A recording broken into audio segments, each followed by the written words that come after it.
So now that we've talked about all of the anatomy and we've talked about it as it relates to yoga, we're going to come back and do another review really specifically looking at the yoga poses and really the important information as a yoga teacher.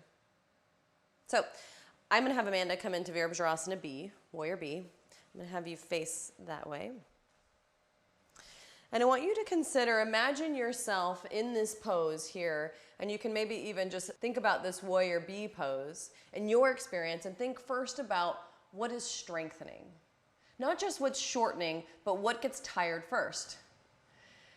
So that as you consider coming into Warrior B, probably the first thing you might consider are these guys here.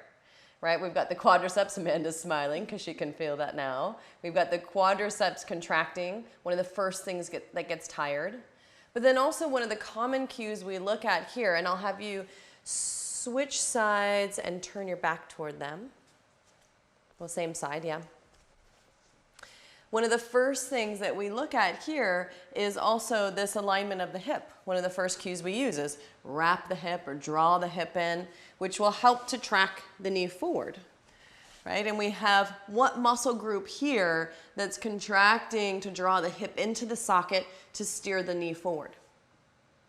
Remember, we've got piriformis, the go-go cues, that whole external rotator group drawing the hip into the socket. So the two primary ones we're looking at, and then a little bit of the quadriceps on the back leg too. Great, now just turn around and flip this way, so left side. Now consider as well, what muscles do you think are going to be stretching in Warrior B? Not a pose we feel a lot of stretch, but if you consider what it would feel like to feel really tight in this pose, you might be able to start to think about some of the areas that might be lengthening. So I'm going to have you do the left side, but face that way. So if you think about this here, a lot of what you'll see is happening on the front side of the body. So we have this adductor group lengthening in order to allow the knee to turn forward. And maybe even a little bit of a stretch here through the front of the hip, the iliopsoas here, and maybe even some through the inner thigh. And those are going to be the main areas, in addition to potentially some through the calf. And part of this depends on where primarily your student is tight, or yourself in the pose. Great. Come on up for me there. I'm going to have you come into right side reverse warrior. So now we're coming back to a similar base. We've got similar muscles that are contracting and lengthening in the lower part. So we've got Virabhadrasana B in the lower part of the leg. Now we're adding on the upper part here. So think again about what's going to get tired. What's strengthening or contracting here? And one of the first things you might consider, if you were to think about coming into this, would be this side. And we've got two muscles in particular contracting here, the obliques and the quadratus lumborum. I'm going to have you come on up and just spin your left leg, spin around to the left side. We'll even her out here. Great, now as she switches sides, start to consider what's stretching now in this pose. And it's helpful to just think about your own experience in reverse warrior. So again, we look to these tissues on the side, the obliques and the QL, but then we also see a stretch coming up through here. Remember what's stretching as she rotates the pinky toward the ground into external rotation. We're setting up the lats to be stretched a little bit more, the internal rotator as she externally rotates. So other than the legs, that's going to be the primary points there. Come on up. I'll have you come into crescent lunge and face that way with your right foot forward. Now again, consider, and you can always pause the video as we go through this, but consider what's going to get tired here. What's strengthening? Again, we come back to the quadriceps. But we also come back to this idea of different styles, different cues, different focal points. We might be finding some in the back quadriceps as well. Clearly there's a lot happening in the abdominals and in the back here. And it depends on how I'm articulating the pose. So I'll have you, why don't you just switch sides, stay facing that way. So what's the muscle, if she comes into this hyperlordosis, if she lets her low back kind of sag, what is the muscle that's going to try and draw her ribs back, so as she knits the ribs back? Remember, as she knits the ribs back, we've got the upper rectus abdominis. Now, as she lengthens her tailbone, we also see the lower rectus abdominis. Now, if she thinks about drawing in around the waist and getting taller there, we're going to see which muscle kick in. Remember, the transverse abdominis. Now, why don't you switch back to your right side? And let's think about what's stretching here. So first off, what's the first thing you think of stretching in the lower half of the body? For most of us, the biggest thing that pops out is the left side hip flexor. So her iliopsoas here, which could also be a little bit rectus femoris and TFL, but potentially the biggest one is going to be iliopsoas. Now, as she sets the abdominals, remember that's also going to put the psoas in a position to lengthen even more. Great, go ahead and switch sides one more time. And let's look to the upper body. So as she engages the abdominals we looked at before, knitting the front ribs back and lengthening the tailbone, it's going to put the psoas in a position to lengthen more.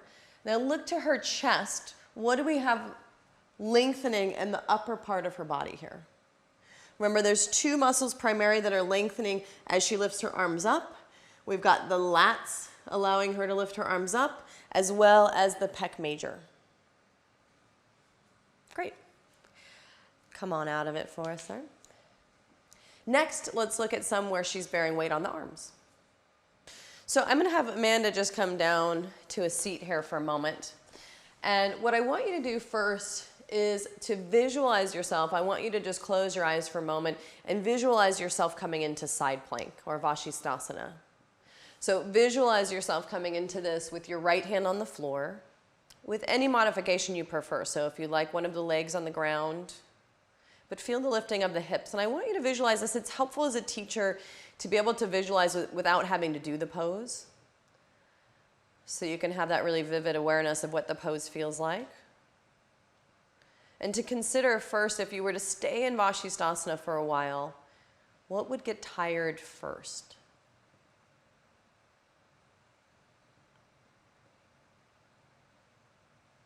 Okay, and then open your eyes, and I'll have Amanda come into Vashisthasana with her right hand down here. And consider there's a few places that will probably get tired here. We've got a few points. This is a full body pose. So the first part we're going to look at is the shoulder. And clearly, what's the superficial muscle here that's going to be working to some extent to hold her up? Remember, we've got the deltoid that's working to abduct the arm as she pushes the floor away and lifts her ribs up. And then what's the group of muscles that's helping to position the head of the humerus in the socket? Remember, we've got the rotator cuff. Now, the tendency here for most people is to roll forward in the shoulder, and what we're trying to do is externally rotate a touch, which is the muscle in particular that's going to externally rotate to draw the humerus back into the socket here. Remember, we've got infraspinatus.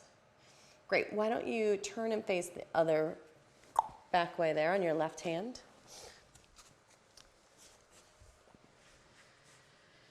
So remember, we also have the scapular stabilizers helping to stabilize that foundation. And remember, what were the two muscles we saw here?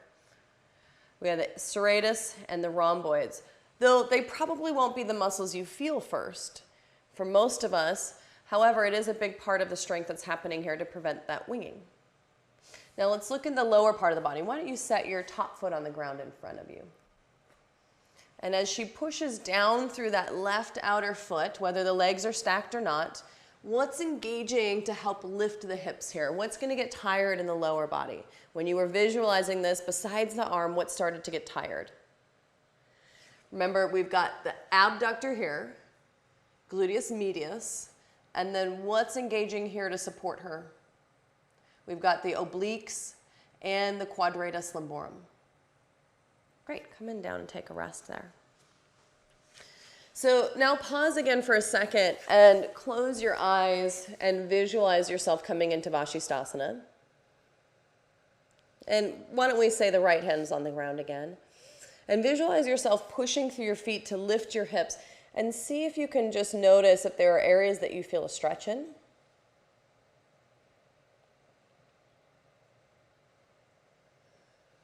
And then open your eyes. Come back into the right side, and you can put the top foot on the floor in front of you.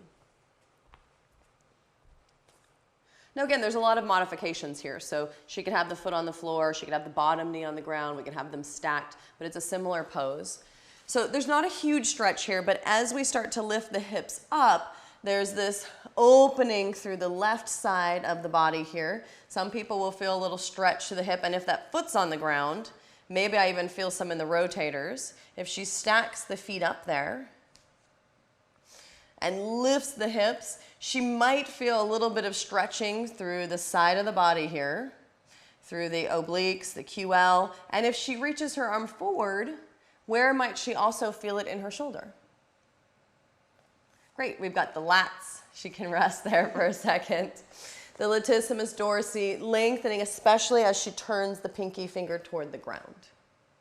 So in all of these poses, it's going to depend on the student and where they're more tight or more weak, how it shows up and how they feel it. In fact, even in something like Bashistasana, the quadriceps are going to be somewhat active, and many different parts of the body will be contributing to that. But we can see really, especially in Bashistasana, as she's facing to the side here, that a lot of these side body muscles here are contracting on one side and lengthening somewhat on the opposite side. And we talked about this as them working together, remember, being antagonists to each other. So, next, I'm going to have her come into plank. But let's just have her drop her knees to the ground while we just look. So let's start with the upper body here. Remember, what are the important points of stabilizing the shoulder? Anytime she's weight bearing, whether she's in crow or plank pose or chaturanga, we've got some main features here, right? We've got two things stabilizing the scapula, serratus and rhomboids, and then the rotator cuff positioning the head of the humerus. What's the part of the rotator cuff that helps to draw the humerus back into the socket? Remember, infraspinatus, and we see that here, literally contracting to pull the humeral head back. Why don't you roll forward just a little bit, and then contract to pull the humeral head back into the socket so that it's right in the center of the socket there. Great, rest there for a second. Now, plank pose really is a full body pose. So there's a lot happening here. In fact, if you can close your eyes for a moment, this is one you can usually visualize very easily. If you were to stay in plank beside your arms, what else would get tired here? So as she comes into plank, we already have an idea in our head.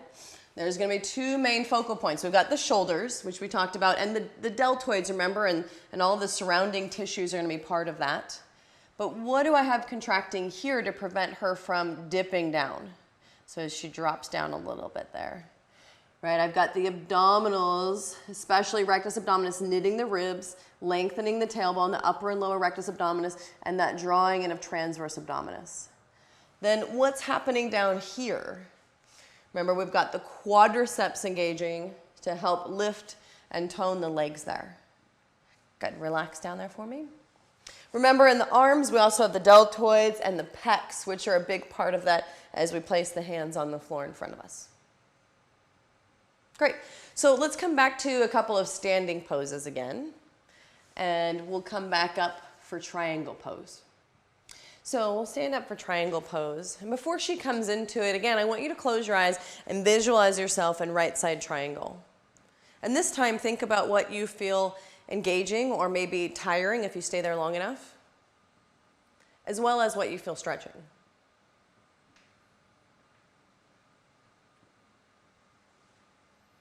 Great, so I'll have her come into right side triangle.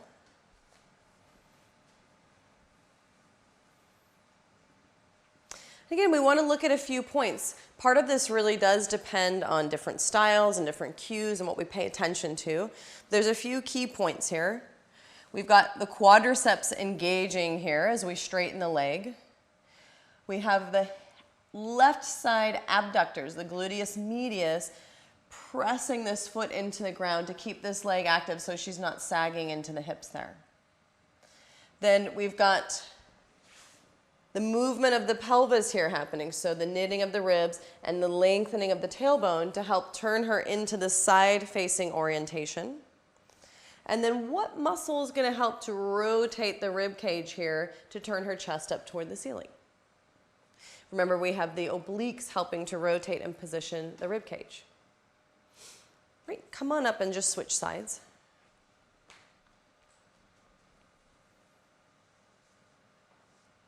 So now as she comes into this, what do we have stretching here through the front side of the body here? Remember, we've got pec major. But look at what else is happening with the scapula. Notice that the left side, in fact, why don't you turn and put your left foot facing that way so they see your back side. Notice that as she comes into this, in order to open the chest, there's a little bit of scapular retraction happening on this right side, and then this protraction happening on the left side. And what that does is it creates this spiral motion to help rotate her rib cage with the obliques. And what that means is that one side, this right side rhomboid, is shortening, while the left side rhomboid is lengthening. And the right side serratus is lengthening, while the left side serratus is contracting. And that opposition pulls her into this corkscrew motion with the help of the obliques to help spiral her open to turn her rib cage toward the ceiling. Great, come on up and just switch sides. Put your right foot forward there. Now let's also just consider what's happening in the legs, what's stretching now in the legs. So if you think about what's stretching in this pose, and again, this is really going to depend on each student's experience of what's tight in their body. But the biggest thing that's going to stand out here is going to be the inner thigh muscles and the inner hamstrings. So we've got semimembranosus and tendinosus, as well as the adductor group here. We're also relatively, remember, stretching some of the obliques and some of the serratus and rhomboid muscles here, as well as the pecs and the chest. So you can see how all the muscles work together to help create this symphony effect in a pose. Great, come on up, Amanda. Now for this next one, I'm going to have her stand up for a moment there, because this one will happen quickly. I'm going to have her come into Digasana or Warrior C. So remember with this one, what I'm trying to do is square the hips and come forward. So I want you to just take a moment and visualize this one. This one, for most of us, doesn't take very long to fatigue in. And for most of us, the first thing we feel is the things going on in the hips. If we're able to stay long enough, we might start to feel some in the core, the chest, the back. And just try and collect as many of those parts that you feel fatigue as you can, that you feel engaged to support. And I'll have her come into Digasana here, either leg facing this way. Now think about the muscles of the hip first. So what's engaging here? We've got the gluteus medius contracting to keep her from laying into the hip here. We also have the gluteus maximus on this back leg. As she squares the hips here, the gluteus maximus raising the back leg. Now what else is working with the gluteus maximus on the right side here? We've got the hamstrings. We also have the gastroc here. Great, come on up. Pause there for a second. So we have this whole back chain of the leg that's lifting against gravity, that's contracting as I square the hips. If I unsquare the hips, the rotators start to kick in. The external rotators start to kick in here as I come into Warrior C. So what I'm trying to do is square the hips so that I have gluteus medius hugging the hip into the socket and gluteus maximus, hamstrings and gastroc, lifting the back leg. Now let's look at the upper half of it. So why don't you just switch legs and come into the other side. Now, if that weren't an issue, which for most of us that's what we feel, we also have some things happening in the upper body. So think about the abdominals, rectus abdominis, transverse abdominis cinching in. What else is contracting to pull her up against gravity with the spine? Remember, we have the erector spinae muscles. Now, what also in this variation with her arms externally rotating and her scapula drawing back, rhomboids, middle traps, erectors, external rotators, and infraspinatus will have her relax there. So there's a lot of things contracting in all of these, and there's not always a right or wrong answer here. Part of it depends on the alignment, the cues, what I'm paying attention to. And as a yoga teacher, this is where I get to pick and choose what's going to be most helpful within that context of that class or for that student. Clearly, with Digasana, we could also focus more on the extension, targeting which muscle? The erector spinae group, versus thinking more to lengthen and focus more on the abdominals and also the hips here. So there's a lot of different ways to target different muscles or to bring mindfulness to different parts of the body that tend to maybe go a little bit more dormant. Great, now let's look at half moon, another one that's going to go pretty fast. So I want you to visualize this one first. So we'll visualize the right leg pointing forward, coming into half moon, and I want you to think about in your own practice what gets tired. Start with the obvious things, and then start to notice if you were able to stay in it, what else might get tired. Also notice what you feel stretching. And feel free to pause the video and stay there a little bit longer if you like. Otherwise, I'm going to have Amanda come into the right side forward. So notice what's engaging here on this lifted leg against gravity pushing down on her. We have gluteus medius. And then we also have, as she gets lighter on that hand, which she can keep her hand on the floor now, I also have obliques and quadratus lumborum. Now switch legs and turn away from them. Now in this standing leg, as she turns to the side, keep this leg parallel there. As she turns to the side of her mat, what's contracting here to draw her hip into the socket here and to turn her left foot forward? Remember, we've got external rotation in this hip to turn the left foot forward. And so our piriformis and external rotators are contracting. And a lot of times that's a lot of what we feel as well. Great, relax for me and switch sides again. Now, usually with this one, most of what we feel is the muscles getting tired. But there are some things stretching as well. Primarily, we've got this area. So what do we have stretching in here? We've got both the inner hamstring, semimembranosus and tendinosus, as well as the adductors, and potentially some through the hip flexor and maybe the adductors on this side. And then lastly, we've got the chest, so the pecs, and potentially even the obliques to help turn her up. Great, thank you. Now let's come up to stand and think about a couple of different standing poses, a couple last standing poses before we transition to the floor. So the first one's a really simple one. I'll just demo this one here.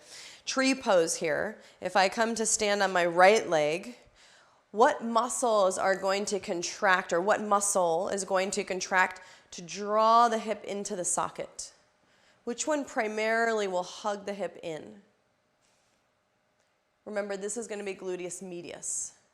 Now, which muscle group is it working with as I think about pushing my foot and my thigh into each other? And I feel the adductor group turn on. So I feel the abductors and adductors engage to center the hip in the socket. What else might I feel getting tired here?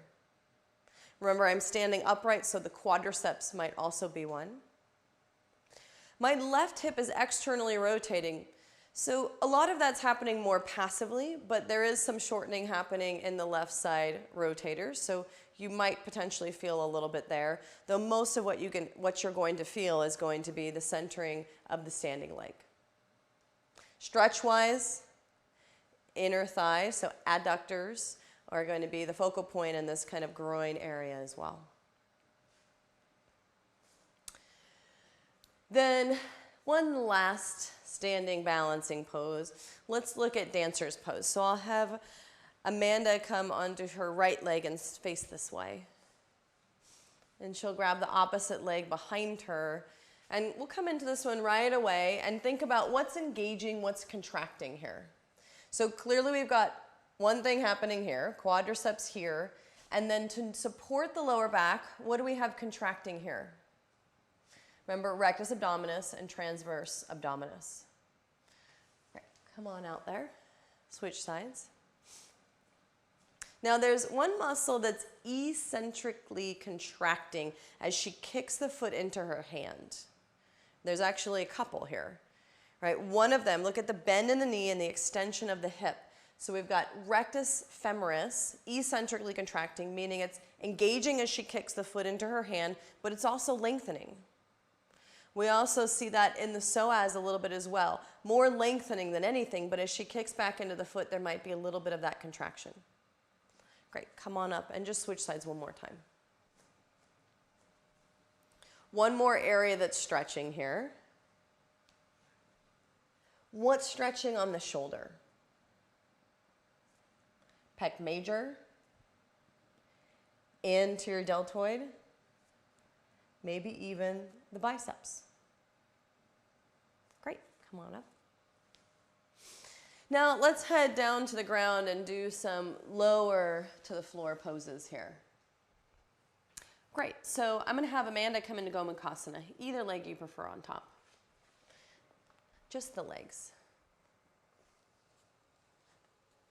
So now that you're catching on to this, I'm going to give you a little pause to consider and think. First off, when we look at the legs, what's the primary thing being stretched here? Remember, as we come down to the floor, most of this is more passive, so it's not going to be as much in the strengthening side as much as the flexibility. Remember, the knees are adducting, so the primary thing we're looking at here is gluteus medius lengthening to allow the knees to come together. However, we're also externally rotating the legs, so what else might also be stretching here as she folds forward even? Remember, externally rotating, this was the one exception we talked about. As she folds forward, she's going to be stretching the external rotators. So the piriformis might also be where she feels it in that kind of bullseye in the back of the hip, or she might feel it more through the side of the hip and glute medius down through the IT band. Come on up, and then will you turn this way? And I'm going to have you do the arm variation. So legs however you like. Yeah, do the opposite side. So in Gomukhasana arms, remember in Gomukhasana arms, she's got her left arm up. So the left arm is rotating which way? Remember, this top arm is going to be externally rotating to bring the arm up overhead, and the bottom arm is going to be internally rotating. So what are we stretching on the left arm, the top arm here? Remember, because it's externally rotating, it's going to stretch the internal rotator. So we know subscapularis is going to be part of that. What else is lengthening as she just brings the arm up overhead? Remember, we've got latissimus dorsi. We also have potentially the pec stretching here as she brings the arm up overhead. And then as she bends the elbow, what else might be stretching here as well? Remember, we have the long head of the triceps crossing the shoulder, so the triceps are part of that too. So let's have her switch arms just so she can stay even there. And let's talk about the lower arm. So on the lower arm now, she's internally rotating as she brings the arm back. So we're stretching the external rotator. So potentially the main target here is going to be, or the main area that she feels it is going to be the infraspinatus, the external rotator. Though for most people, they'll feel it more around the head of the humerus. So it's not always indicative of exactly where you feel it, but the infraspinatus is going to be limiting this range of motion. So for someone who, if you let go there, for someone who's unable to bind here, when this arm seems fairly normal, we know that a lot of the limitation here is coming from that external rotator. Even though they might not feel it back here, what I'm looking at is that limitation coming from the rotation and that restriction of infraspinatus. Great.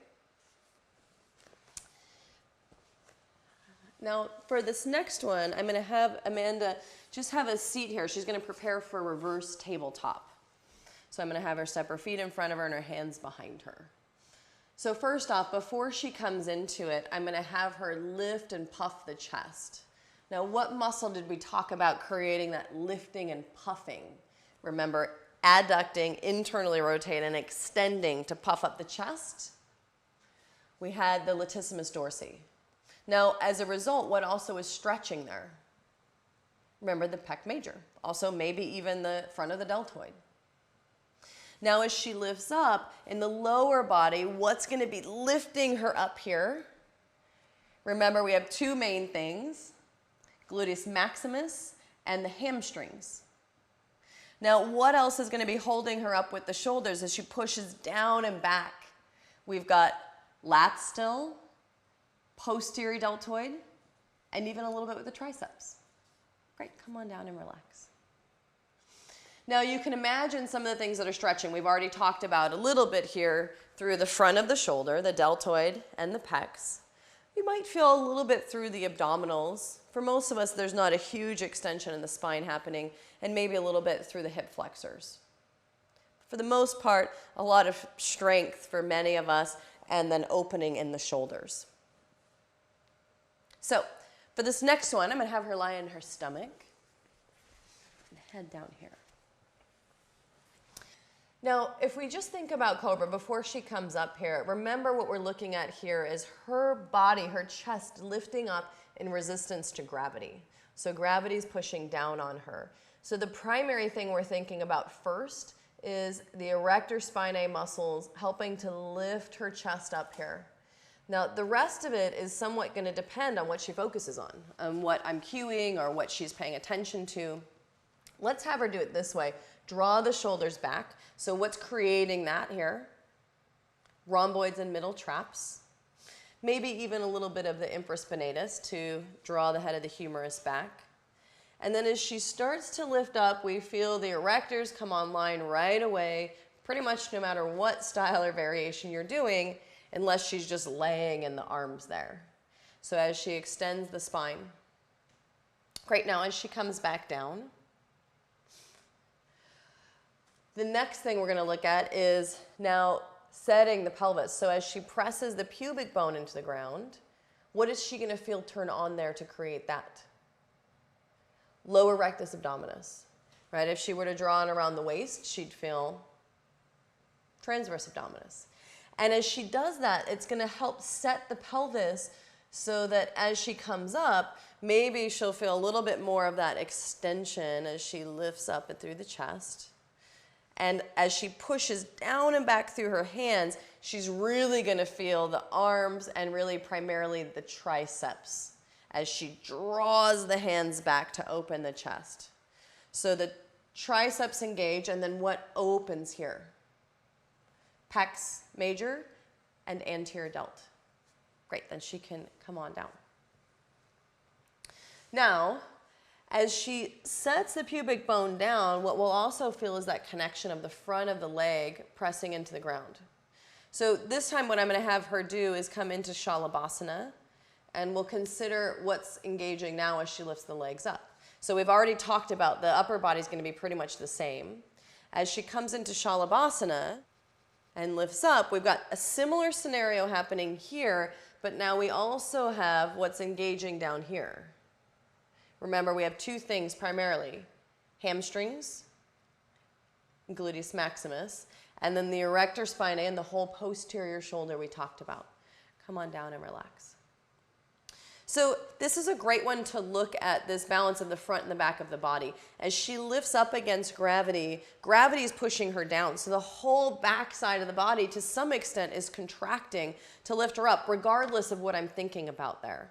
So potentially even the gastrocs, the hamstrings, the gluteus maximus, the erector spinae muscles, and then to open her chest, if she's focusing on that, the rhomboids, middle traps, the posterior deltoid, and the infraspinatus, all engaging to open the chest here.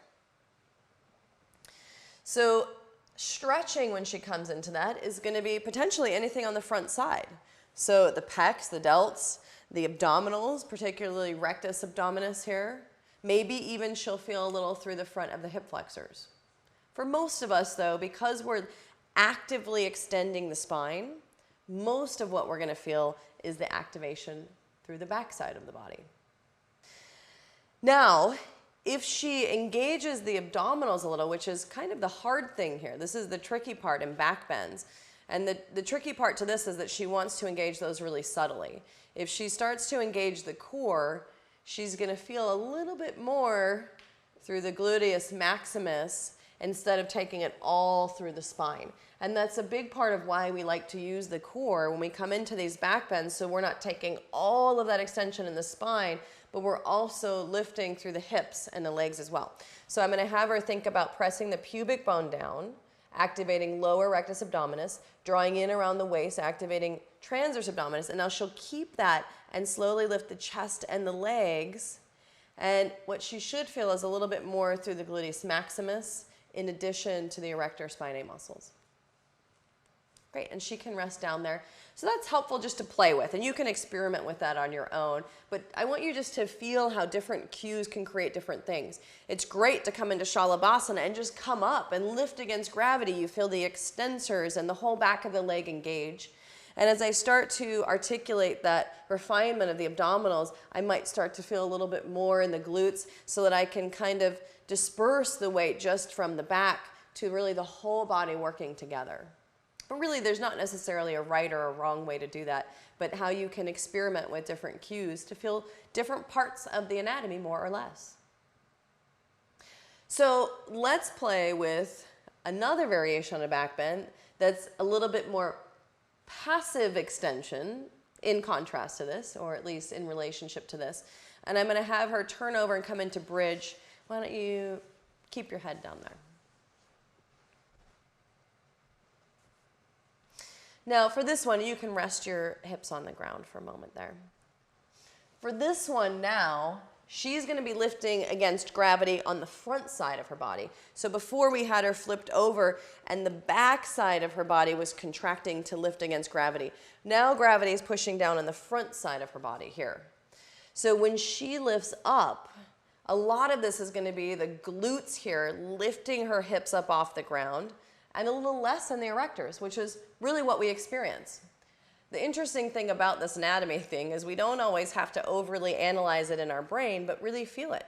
For most of us, Shalabhasana, we naturally feel a lot of the erectors, and in bridge, we feel a lot of the glutes and the lower legs.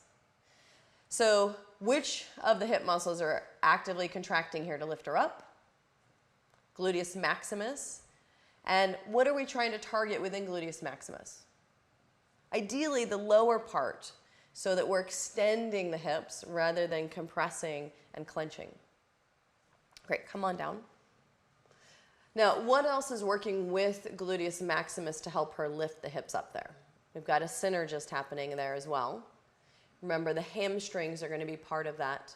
And again, the quadriceps are going to be active. Remember, they're working together to help lift. If I think about the cue of pushing the feet away, the quadriceps are going to engage a little bit more. And I could also tie it into some of the abdominals, that cinching in for what muscle?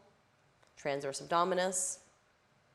Now, as she comes into bridge again, if she walks her hands back and clasps the hands, what do we feel stretching now? Remember, we've got now pec major, anterior deltoid, maybe even a little bit of the bicep stretching. In addition to what we haven't talked about already in the hips, stretching through maybe a little bit in the abdominals, a little bit in the hip flexors or the iliopsoas, maybe even rectus femoris here. And then release your clasp and come on down. Great. Now I'm going to have her sit up and come up to set up for camel pose, Ustrasana. So I'll have her face this way.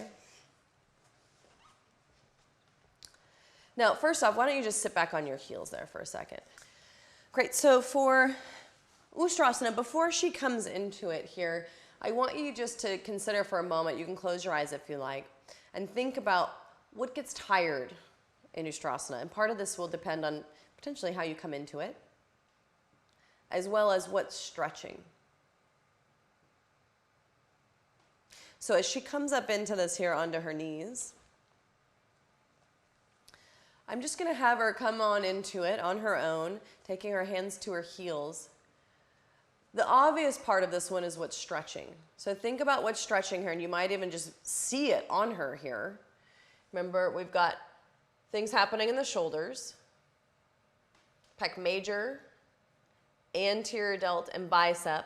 Again, stretching, along with really all of the abdominals here, as well as what's stretching here in the hips. Remember, we have iliopsoas. We also have rectus femoris stretching as she bends the knees. Great, and then come back up there. Or down, yes. Now let's think about what's engaging. There's a couple of things that are actively engaging to hold us upright and also to position the chest. So as she comes into this next one, I want you to think about first, there's going to be two things in a moment when she comes into it we're going to be thinking about. One is what's engaging in the lower body, and two is what's engaging in the upper body to open and position the chest. So I'll have her come into it here. When we look at this one, the rectus femoris is going to be a big part of what's holding us up because we've got the quadriceps that are drawing the pelvis forward here. And so I've got that eccentric contraction of rectus femoris holding her up.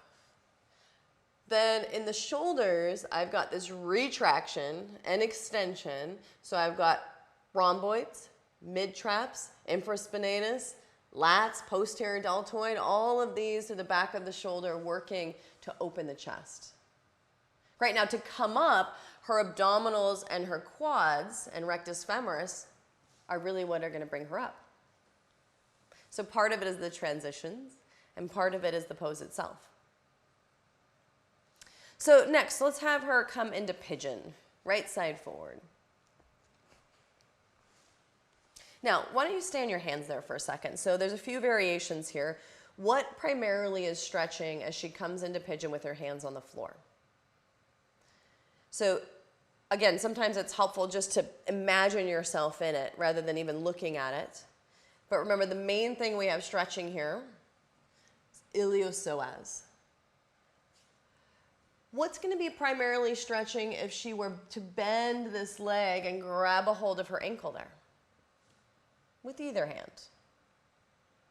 Remember, rectus femoris now is primarily stretching as she bends the knee as it crosses both of those joints. And she might also feel some stretch through the front of the shoulder. Okay, now she's going to relax there and fold forward. So as she folds forward, now the focus comes to this hip here, her right hip. So what are the muscles that are stretching now on the right side as she folds forward? Remember, we have two main actions happening. One is hip flexion. So as her belly comes toward her thigh, which muscle is she stretching? And that would be gluteus maximus. And as she externally rotates to come into this, the leg has to externally rotate a bit, and that's going to target more of the piriformis, right in the bullseye. Great, now I'll have her come up, and Amanda, I'm going to have you take your both legs forward for Paschimottanasana. Now this one, I'm just going to have her come into it loosely so she can relax there a little bit. This one we know really well. What's the first thing that comes to mind that's stretching here in Paschimottanasana? The first thing we think of is hamstrings. So now let's think of what else is stretching here. So as she flexes the feet, what am I going to be targeting now in the calves? Remember, gastrocnemius crosses the ankle and the knee, so gastrocnemius will be part of that. What's stretching in the hips here is gluteus maximus. Now, depending on the style that you practice and the alignment you take here, some people tend to round the spine or keep it straight. You may or may not feel a stretch through the erector spinae muscles, depending on your body positioning here. What muscles are going to be shortening here to bring us into it? There's a couple, one on the front of the thigh in particular, the quadriceps. Part of that is to extend the legs. And this might not be very vigorous. Again, part of this depends on how you practice this posture, the style that you choose. What's going to be activating to internally rotate her legs toward each other here as she folds forward. Remember, that's our pocket muscle, the TFL, to help internally rotate and adduct the legs. And there might be some engagement in the psoas. For the most part, a lot of what's happening is somewhat passive, though, in relationship to gravity pressing down on her.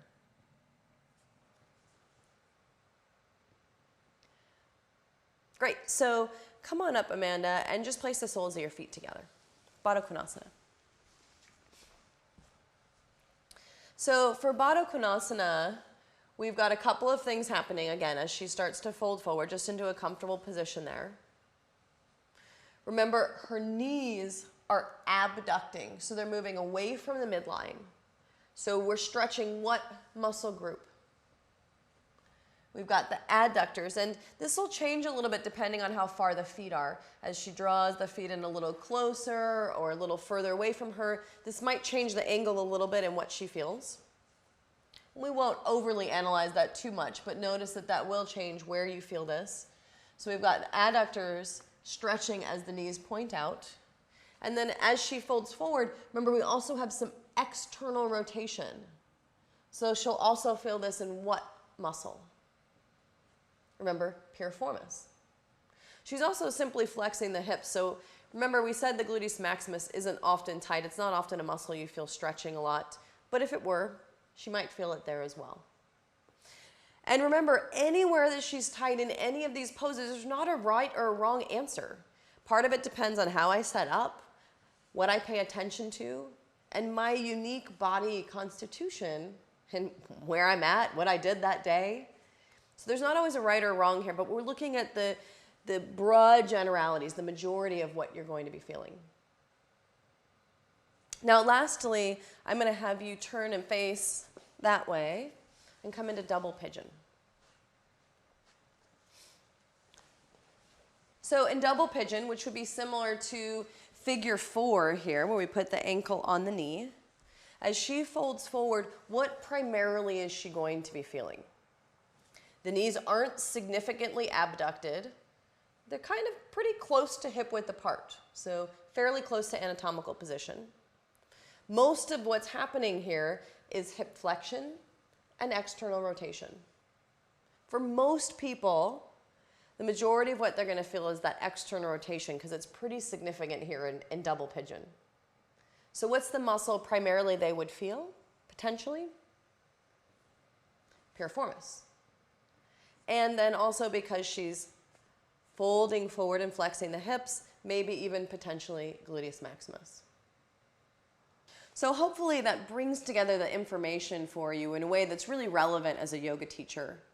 Remember, part of this is really based on your experience. It's really fun to look at the anatomy, but the reality is your experience is all that matters. So whether you feel it in one area or not may really depend on the student. But it helps us to kind of analyze and look at the poses so that you can understand the anatomy in more of a living, breathing context. So repeat, look back to the other review sessions. You can go back to any of the videos. Hopefully you've got some note cards and some notes you can refer back to keep learning and getting the information in there. And as you continue to practice on your mat, in your own practice, you can continue to feel and experience it in a way that's really helpful and relevant as a yoga teacher.